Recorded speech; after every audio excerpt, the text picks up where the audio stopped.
நண்பர்களுக்கு வணக்கம். நான் எட்டி எப்பசோழன். எட்டி டாக்ஸுக்கு உங்களை அன்புடன் வரவேற்கின்றேன். மறக்காம நம்ம சேனலை சப்ஸ்கிரைப் பண்ணிக்கிட்டு சப்போர்ட் பண்ணுங்க.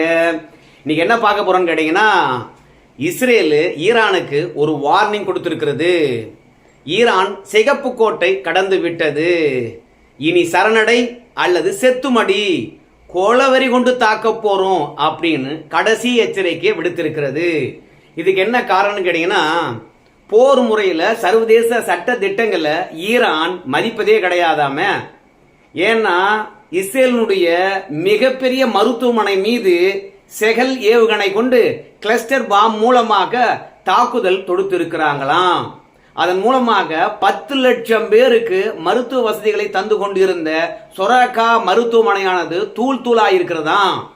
அந்த மருத்துவமனையில் இருக்கிறவங்கள முன்னெச்சரிக்கையாக பங்கர்ல கொண்டு போய் வைத்ததன் காரணமாக ஒரு 40 பேர் மட்டும்தான் காயமடைந்திருக்கின்றார்களாம். ஆனா மருத்துவமனையானது மொத்தமாக நாசமாய் இருக்கிறது. அது மட்டும் இல்ல, அஷோர் என்ற நகர்ல இந்த கிளஸ்டர் பாம் கொண்டு தாக்குனதுனால 8 கிலோமீட்டருக்கு சேதாரம் ஏற்பட்டு இருக்கிறதாம். பல பேர் காயமடைந்திருக்கின்றார்களாம். இந்த பகுதியை பார்வையிட்ட இஸ்ரேலுடைய பிரதமர் பெஞ்சமின் நெத்தன்யாகு இஸ்ரேலுக்கு இனிமே மரண பயத்தை தான் காட்டணும். சிகப்பு கோட்டை கடந்து விட்டது, சர்வதேச சட்டங்களை மதிப்பது கிடையாது, மருத்துவமனை மீதா தாக்குதல் தொடுப்பீங்க அப்படின்னு இஸ்ரேலிய பிரதமர் கேட்டிருக்கார். அதுக்கு ஈரான் என்ன சொல்லுதுன்னு கேட்டீங்கன்னா, மருத்துவமனையா, அதுக்கு கீழே தான் ஒட்டுமொத்த இஸ்ரேலுடைய ராணுவ நடவடிக்கைகளும் அங்கதான் திட்டமிடப்படுகிறது.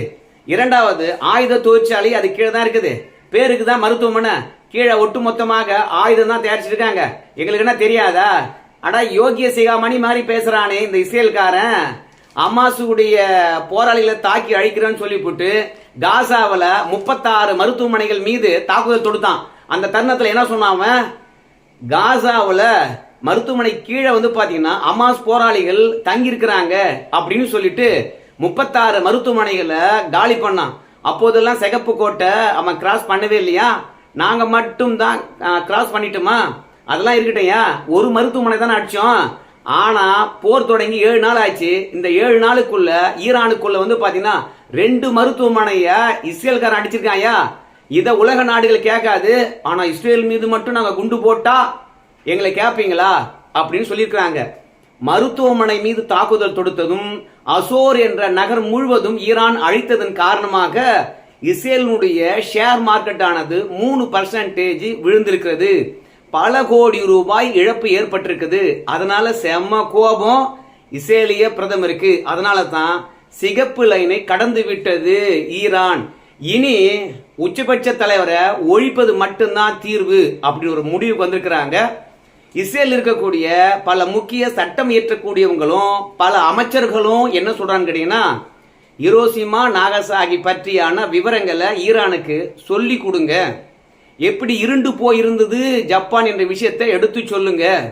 ஏன்னா ஈரான் மீது கருணை காட்டக்கூடாது. மக்கள் வாழ்கின்ற பகுதியில் மட்டும்தான் இந்த குண்டா போடுறாம்பா இந்த ஈரான்காரன் அப்படின்னு இஸ்ரேலிய அமைச்சர்களும் சட்டம் இயற்றக்கூடிய அதிகாரிகளும் பாத்தீங்கன்னா ஈரான் மீது நம்ம அணுகுண்டு தாக்குதல் தொடுக்கலாம் அப்படின்னு பேசிட்டு இருக்கிறாங்க. ஏன்னா உலக அளவில் தடை செய்யப்பட்ட கிளஸ்டர் குண்டுகள் நமக்கு தெரிந்து இலங்கையில தமிழர்களுக்கு எதிராக கொத்து கொத்தாக பாஸ்பரஸ் குண்டுகளையும் கிளஸ்டர் குண்டுகளையும் பாத்தீங்கன்னா மகேந்திர ராஜபக்ஷ ராணுவமானது இலங்கையில போட்டது. அதே மாதிரி 2023 ரஷ்யா மீது உக்ரைனானது அமெரிக்கா கிட்ட இருந்து வாங்கி இந்த கிளஸ்டர் குண்டுகளை பாத்தீங்கன்னா ரஷ்யா மீது போட்டது. இப்போ ஈரான் பாத்தீங்கன்னா செகல் ராக்கெட் மூலமாக இஸ்ரேல் மீது கிளஸ்டர் குண்டுகளை போட்டிருக்கு. வர்றது என்னவோ ஒரே ராக்கெட் தான், அதனுடைய முனையில என்னவோ ஒரே குண்டு மாதிரி தான் இருக்கும். ஆனா அதிலிருந்து நூற்றுக்கணக்கான குண்டுகள் பிரிந்து சென்று பல்வேறுபட்ட பகுதிகளை தாக்கும். அதனால்தான் கொத்து கொத்தா குண்டு விழுந்து அழிக்கின்றதுனால அதுக்கு கிளஸ்டர் பாம்ஸ் என்று சொல்லுவாங்க. உலக அளவில் 111 நாடுகள் இந்த பாமை தடை செய்திருக்குதான். ஆனா ஈரான்ல அந்த தடை ஒப்பந்தத்தில் கையெழுத்து போடாத காரணத்தினால அசோரு மற்றும் சொராக்கா ஹாஸ்பிட்டல் என்று சொல்லிட்டு பல்வேறுபட்ட பகுதிகள், ஏன் சுருக்கமா சொல்லணும்னா 8 கிலோமீட்டர் இஸ்ரேல்ல ஒட்டுமொத்தமா ஈரானானது நாசம் செய்திருக்கிறது. இப்படி தொடர்ச்சியாக நாம ஈரானை விட்டு வைப்பதனால இஸ்ரேலுக்கு தான் பெரும் ஆபத்து. புதுசா ஒரு ராக்கெட்டை ஏவிக்கிட்டே இருக்கிறானா. பேலிஸ்டிக் போயிட்டு ஹைப்பர்சோனிக் போயிட்டு புதிய ரக ஏவுகணைகளா ஏவிட்டு இருக்கானா இஸ்ரேல் மீது. அதனால இஸ்ரேல் இருக்கக்கூடிய அத்தனை பேரும் அமெரிக்கா போர்ல இறங்குங்க, இன்னும் என்னங்க பண்ணிட்டு இருக்கீங்க அப்படின்னு கூப்பிடுறாங்க. ஆனா அதிபர் ட்ரம்பை பொறுத்த வரைக்கும் திடீர்னு ஒரு கால நிர்ணயத்தை செஞ்சிருக்கிறார். என்ன கால நிர்ணயம் கேட்டீங்கன்னா, நாங்க ஈரான் மீது போர் தொடுக்கிறோமா இல்லையா என்பதெல்லாம் 2 வாரம் கழிச்சு தான் நாங்க முடிவு சொல்வோம். நாங்க ஈரானுக்கு 60 நாள் வாய்ப்பு தந்திருக்கிறோம். ஒன்னு சரணடையணும், இல்லையா அணு ஆயுத பரவல் தடை ஒப்பந்தத்தில் கையெழுத்து போடணும். உன் நாட்டுக்கு எது முக்கியம் என்பதை 60 நாள்ல முடிவு பண்ணிக்க, இல்லனா செதைச்சிடுவோம் அப்படின்னு ட்ரம்பை பொறுத்த வரைக்கும் போர் செய்யலாமா செய்யக்கூடாதா என்று முடிவெடுப்பதற்கு 2 வாரம், ஈரான் சரணடையணுமா அடையக்கூடாதா என்பதற்கு 60 நாள் அவகாசம். இப்படி திடீரென ட்ரம்ப் பாத்தீங்கன்னா அந்தர்பல்ட்டி அடிச்சிருக்கிறாங்க. அப்போ இஸ்ரேலுக்கு அதை அம்பே தானா அப்படின்னு கேட்டா அதான் கிடையாது. இஸ்ரேலுக்கு ஐரோப்பிய நாடுகள் இருந்தும் அமெரிக்க நாடுகள்ல இருந்தும் ஆயுதங்கள் குவியல் குவியலாக அவங்கவுங்க நாட்டில் இருக்கக்கூடிய கார்கோ விமானத்தின் மூலமாக கொண்டு வந்து இறக்குறாங்க. அதுலயும் அமாசுக்கு எதிராக போர் தொடங்கின இஸ்ரேலு இன்னைக்கு ஈரான்ல போர் தொடுக்கின்ற வரைக்கும் 750 முறை ஐரோப்பிய நாடுகள் மற்றும் அமெரிக்க நாடுகள் இருந்து கார்கோ விமானத்துல ஆயுதங்கள் வந்து இறங்கி இருக்குது. அதனால இஸ்ரேலுக்கு பிரச்சனை இல்லை. ஆனா இந்த விஷயத்துல அமெரிக்கா நேரடியாக தலையிட்டால் ஈரான் ஆனது பணிந்து விடும் அப்படின்னு நினைக்கிறாங்க. ஆனா எங்க தாக்குதல் தொடுக்கிறோம், எப்படி தாக்குதல் தொடுக்கிறோம் என்று தெரியாம ஈரான் ஆனது இஸ்ரேலை ஒழிச்சா போதும் என்று தாக்குதல் தொடுப்பதனால ஈரானுக்கு உலக நாடுகள் பாத்தீங்கன்னா கண்டனத்தை அதிகமா தெரிவிக்கிறாங்க.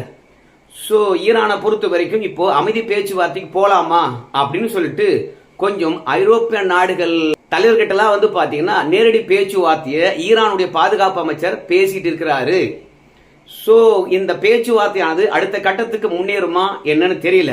இதற்கிடையில அமெரிக்கா மற்றும் இஸ்ரேலுக்கு பாத்தீங்கன்னா ரஷ்யா ஒரு எச்சரிக்கை விடுத்திருக்கிறது. என்ன எச்சரிக்கை என்று பார்க்கின்ற போது, புஷேரில் அங்க ஒரு அணு உலை இருக்கிறதாம். ஈரான்ல இருக்கின்ற பகுதி புஷேர். அங்க இஸ்ரேலோ அமெரிக்காவோ தாக்குதல் தொடுக்கவே கூடாதாம். அப்படி தாக்குதல் தொடுத்தா அமெரிக்காவும் இஸ்ரேலையும் நாங்க நேரடியா தாக்குவோம் அப்படின்னு ரஷ்யா சொல்லிருக்கு. ஏன்டா அப்படின்னு பார்க்கும்போது அந்த புஷேர் அணு தொழிற்சாலையில வேலை பார்க்கறவங்க கிட்டத்தட்ட 700-800 பேர் ரஷ்ய பணியாளர்களாம்.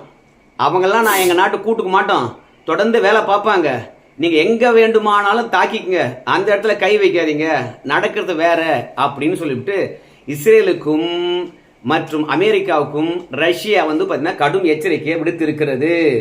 இதை தொடர்ந்து ஈரான்லயே கலவரம் ஏற்படும் போல் இருக்குதுங்க. ஏன்னா இஸ்ரேலுடைய ஹேக்கர்கள் ஈரானுடைய தொலைக்காட்சியை ஹேக் பண்ணிட்டு இருக்காங்க. அதுல என்ன பண்ணிக்கிறாங்க கேட்டீங்கன்னா, ஈரான்ல பெண்களுக்கு எதிராக என்ன கொடுமை எல்லாம் நடக்குது பாருங்க அப்படின்னு சொல்லிட்டு ஹிஜாப கழட்டுறது, தலைமுடிய அறுப்பது, கார் ஓட்டுறவங்களை அடிப்பது, சில பெண்களை சுட்டு வீழ்த்துவது, பெண்களுக்கு எதிரான கொடுமைகள் என்னெல்லாம் ஈரான்ல இதற்கு முன்பாக நடந்ததோ அந்த வீடியோ காட்சிகள் அத்தனையும் பாத்தீங்கன்னா தொலைக்காட்சியில ஒளிபரப்பு செஞ்சிருக்காங்க ஹேக்கர்கள் மூலமாக. இது ஒரு பிரச்சனை ஏற்பட்டு அந்த இடத்துல கலவரம் ஏற்படும் போல இருக்குது. அதை தாண்டி ஈரானுடைய உச்சபட்ச தலைவர் அயதுல்லா கமினி இருக்கார் இல்லையா, அவங்களுடைய சொந்த மரும்புள்ள பிரான்ஸ்ல இருக்கின்றார் மெமுத் மொரட் கானி அப்படின்றவர் இருக்கிறார். அவர் என்ன சொல்லியிருக்கீங்கன்னா, இன்னைக்கு ஈரானை பார்த்து யாரும் பயப்படுற மாதிரி தெரியவே இல்லை. இங்க இருக்கின்ற அரசாங்கமானது மக்களை காப்பாற்றும் என்ற எண்ணம் நமக்கு இல்லவே இல்லை. உலகமே ஈரானை பார்த்து சிரிக்கிறது. நம்முடைய கலாச்சாரம் எப்படியா இருந்தது? இந்த தருணம் அயதுல்லா அலி கமானி அவர்களை வெளியேற்றிவிட்டு நாம் பழைய நிலைக்கு திரும்ப வேண்டும் என்று சொல்லிட்டு 1979 நம்ம நாடு எப்படி சுதந்திரமா இருந்ததோ அந்த நிலைக்கு போனோம், எல்லாரும் ஒருங்கிணைய வேண்டும். ஏப்பா நான் ஒன்னா வரம்பா ஈரானுக்கு, இந்த உச்சபட்ச தலைவரை ஒட்டுமொத்தமா நீக்கலாம்பா. நம்ம நாடு சுதந்திர நாடாகவும் ஜனநாயகபூர்வ நாடாகவும் மதசார்பற்ற நாடாகவும் மீண்டும் கட்டமைப்போம்பா. உலக நாடுகள் இன்னைக்கு எல்லாம் மாறிட்டு இருக்குது, நாம மட்டும் மதத்தை தூக்கி பிடிச்சின்னு ஏன் தொங்கிட்டு இருக்கணும்? இப்ப பக்கத்துல இருக்கிற நாட்டுல இருந்து தொலைவா இருக்கின்ற அமெரிக்கா வரைக்கும் நம்மளை போட்டு போட்டு அடிக்கிறான், எவ்வளவு பேர் உயிர் இருக்கிறான். சோ எத்தனை பேர் செத்தாலும் தான் அதிகாரத்தில் இருக்க வேண்டும் என்று சர்வாதிகாரியாக இருக்கக்கூடிய அயதுல்லா கமானி அவர்களை தூக்கி போட்டு புதிய அரசு அமைப்பதில் உங்களுக்கு என்ன வலிக்குது? நான் வரேன் அப்படின்னு வந்து அயதுல்லா கமானி அவர்களுடைய சொந்த மரும்புள்ளையே வந்து பார்த்தீங்கன்னா அந்த நாட்டில் கலவரம் உருவாக்குற மாதிரி புதிய வீடியோ ஒன்றை பிரான்ஸ்லேருந்து வெளியிட்டிருக்கிறாரு. ஈரானுக்கு வந்தாருன்னா அவர் தப்பிப்பாரா? ஏற்கனவே உச்சபட்ச தலைவருக்கு பயந்துகிட்டு தான் வெளிநாட்டில் போய் தங்கியிருக்காரு. என்ன ஒன்று, உள்நாட்டில் வந்து ஒரு குழப்பத்தை ஏற்படுத்தும் என்பதற்காக இது போன்ற ஆட்கள்லாம் பேசிட்டு இருக்காங்க. இதில் உலக சுகாதார நிறுவனமானது இஸ்ரேலில் இருக்கக்கூடிய சொராக்கா என்ற மிகப்பெரிய மருத்துவமனை மீது ஈரான் தாக்குதல் தொடுத்த பிறகு எந்த விதமான கண்டனத்தையும் தெரிவிக்கவில்லை என்று இஸ்ரேலுடைய பிரதமர் பெஞ்சமின் நெத்தன்யாகு அவர்கள் வந்து பார்த்தீங்கன்னா, ஏன் ஈரானுடைய மருத்துவமனை அடிச்சிட்டுன்னு சொல்லிவிட்டு கண்டனத்தை தெரிவிச்சிங்க. ஆனால் இன்னைக்கு நவீன வசதி கொண்ட ஒரு பெரும் மருத்துவமனையை போட்டு தள்ளிட்டான். ஆனால் கண்டனத்தை தெரிவிச்சிருக்கீங்களா? மௌனம் காக்கின்றீர்களே. இஸ்ரேல்னா ஓரவஞ்சனை, ஈரான்லாம் ஓடி வருவீங்களா அப்படின்னு வந்து பெஞ்சமின் நேத்தன்யாகு அவர்கள் உலக சுகாதார நிறுவனத்தை கண்டித்தார். ஆனால் பார்த்தா உலக சுகாதார நிறுவனமானது நேற்று பொழுதுக்குவே வந்து ஈரானை கண்டித்திருக்கிறது.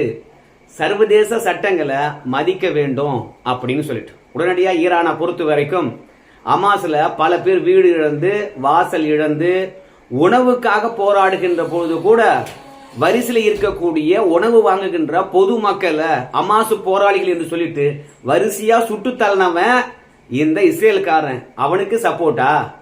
ஸோ லெபனான்ல 40 மருத்துவமனைகளை அடிச்சான், அங்க பயங்கரவாதிகள் இருக்கான்னு சொல்லிவிட்டு. அப்புறம் அமாஸ்ல 36 மருத்துவமனைகள். எங்க நாட்டில் போர் தொடங்கி 2 மருத்துவமனைகள். எங்கேயாவது நீ சிகப்பு கோட்டை கடந்து விட்டா இஸ்ரேல் உன்னை சும்மா விட மாட்டோம் அப்படின்னு உலக நாடுகள் கண்டித்தீங்களா? அவனாவது மருத்துவமனையில் இருக்கக்கூடிய ஆட்களை பதுங்கு குழில கொண்டு போய் அடைச்சிட்டான். ஆனா நாங்க எங்க தாக்குவான் எப்படி தாக்குவான்னு தெரியாம மருத்துவமனையில ஆயிரக்கணக்கான பேர் வந்து மருத்துவம் பார்த்துட்டு இருந்தாங்க. அத்தனை பேரையும் சோழி முடிச்சவன் தான் இஸ்ரேல். அவனுக்காக பரிந்து பேசுறீங்களா அப்படின்னு உலக சுகாதார நிறுவனத்தை ஈரானானது கண்டித்திருக்கிறது.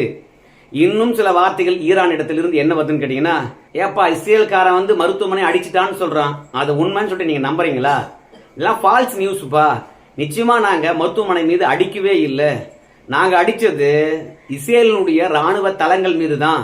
நாங்க ஒன்னா நிரூபிக்கிறோம் அப்படின்னு சொல்லிட்டு ஈரானும் போட்டோ வெளியிட்டிருக்குது. ஆனா சொராக்கா என்ற மருத்துவமனை அடிக்கப்பட்டு சிதிலமடைந்த கட்டிடத்துல இஸ்ரேலுடைய பிரதமர் போய் ஆய்வு செய்வது வீடியோ வெளியே வந்திருக்குது ராய்ட்டர்ஸ் செய்தி நிறுவனத்தின் மூலமாக. சோ ஈரானை பொறுத்த வரைக்கும் மௌனமாகவே இருந்தாலும் என்ன முடிவெடுக்க போறான்னு தெரியாம இருந்தாலும் கூட ஒவ்வொரு தாக்குதலும் இஸ்ரேலை நிலைகொலைய செய்திருக்கிறது. அடுத்தது இஸ்ரேலானது என்ன பண்ண போகுதுன்னு தெரியல, பொறுத்திருந்து பார்க்கலாம். இவ்வளவு நேரம் பார்த்த நண்பர்களுக்கு நன்றி.